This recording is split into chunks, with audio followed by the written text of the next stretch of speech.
Claudia Benton's defense attorney says he's working on an appeal. But for now, Delia Johnson's family says they can finally begin to heal now that justice has been served. Yeah, I don't know if you can hear this. We're up on the rooftop. We came downstairs to the main bar. I want to show you what the room looks like right now. People cheering Mamdani's name. And in case you're wondering, yes, it is legal to have chickens in New York City, but only hens though. You can't have... Luigi Mangione will face a judge for the first time since he was arraigned on murder and terrorism charges. Mayor Adams is expected to be here in person today as the judge will consider whether to officially drop the federal corruption charges against him. The scariest part is getting down. You just have to push yourself up. A few days ago, I got 2 text messages on the same day, supposedly from the DMV saying that I owe money. I'm Shakti Denis on Ramson Avenue and Avenue D. I want to show you behind me a car hit a pole and knocked down 3 power lines here. Several people who live in this area told me how devastated they are about what happened to this poor woman last night, but many of them say they're not that surprised. The key in this heat is to find ways to cool off. Since it's too early for frozen margarita, I found the next best thing here at Damono Park. On the other side over there, there's a smaller group of pro-Israel counter-protesters who came here to denounce the attacks of this weekend by Hamas. Here, not only are you allowed to talk about Bruno, you can actually check out his room. But first, you have to make it through this secret passage without falling. News 12's Shakti Denis has the exclusive story. The iconic Peter Luger restaurant serves about 1,000 people a day, but there's one customer manager Michael Costa will never forget. She came in very nice, dressed really nice, table for one, spoke very softly. Sat her on the table over here. 6 hours went by. She was still ordering food, taking pictures. But when the check came, I think it was at least over $200. She refused to pay. Ronnie, the other manager, said, I'm going to call the cops. She said, okay, call the cops. She didn't make a stink. She just said, okay. They put her in handcuffs and they took her out. Costa says she even tried coming back 4 separate times. But we knew what her scam was. It turns out she pulled the same move at least 10 other restaurants and bars along Broadway, ordering big meals and racking up bills over $100. He was so skinny and he started ordering a ribeye, linguine, clams, and everything. I told her, there's the big dishes, you know, like and then when I bring the bill, he started taking pictures and everything, and then he just, I don't have money. She said she was an influencer, and I was like, all right. And I said to him, I said, Oscar, this looks like a lot of food. Police arrested and charged 34-year-old Pei Chung 5 times for the same scheme. She orders all the food. She puts it in her to-go containers.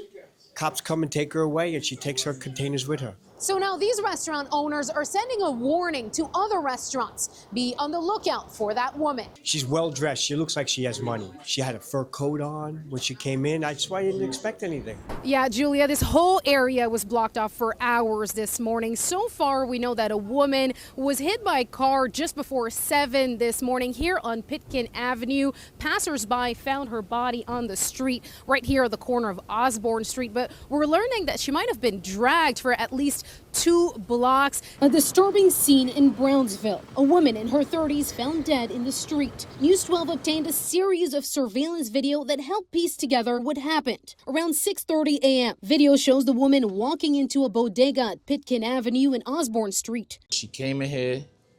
She asked for some money, you know, to get something to eat, I guess, you know. She then walks towards Mother Gaston Boulevard. About 10 minutes later, a camera 2 blocks away captures her entering a building on Pitkin near Mother Gaston. People who live there say she was unhoused and would go inside to warm up. She has mental issues, but other than that, she never bothered nobody. She was out here doing whatever she had to do, I guess, to support her habit. A few minutes later, she leaves and heads back towards Mother Gaston. Video shows her waiting for cars to pass, and then she starts crossing Pitkin Avenue. But at the same time, a black SUV speeds around a white van, and then From another angle, you see the SUV hit her as she crosses. That car and a black sedan that was following closely behind both pull over for several minutes. But somehow, it appears the woman became trapped under the black sedan and was dragged for 2 blocks. This video from Pitkin and Osborne just a few minutes later shows her rolling out from under the sedan. The car stops for a few seconds and then drives off, leaving her motionless in the street. Several minutes pass before first responders arrive. They pronounced her dead at the scene. Very gruesome. I'm not even gonna lie. I'm not even used to like this. And I'm from a messed up area, but we ain't never seen nothing like that. People around here say she was known in the neighborhood, so we will update you once we have more information on this tragic story. There you go. 3 fathers brought together by tragedy. Oh, it's got the picture in the middle? Yeah, you got a picture. It's got mommy in the middle. Found strength in fatherhood after losing their life partners during childbirth. Memories of that day still haunt them. All 3 of us are going home, and she just kept repeating that to herself as they were wheeling her out of the room and sending her to the OR. And unfortunately, that was the last time I seen Amber alive. That was one of the hardest nights I had to deal with, honestly. It went from one of the joyous moments to one of the heartbreakingest moments. Bruce McIntyre lost his partner Amber Rose Isaac in 2020. Jose Perez lost his fiancée Christine Fields in 2023. And Tyshawn Johnson's girlfriend, Troy Brianna Lyon Blackman, passed away last July. All of a sudden, you're not only a new dad, but a single dad. Yeah. What was that like? I think I'm still trying to wrap my head around it. I'm still trying to figure that out as I go. How I grew up, I knew that women were the natural born nurturers. So that was something different for me. I had to learn how to be a nurturer on top of being the provider. Jose was left to raise 3 kids under 6 without their mother. It's really scary to have all these babies and be a single parent. I think about a lot, you know, I worry about their future, who they gonna be with if I'm not here. Where did you get your strength in those early days, early weeks? Her energy transferred over to me. Every time I step up, every time I wake up and I have to face something that's very hard, I just speak to Christine. In their grief, they found a way to carry on. Life doesn't stop. Life does not stop for you. You can't stop and just live in your grief. My village is really helpful.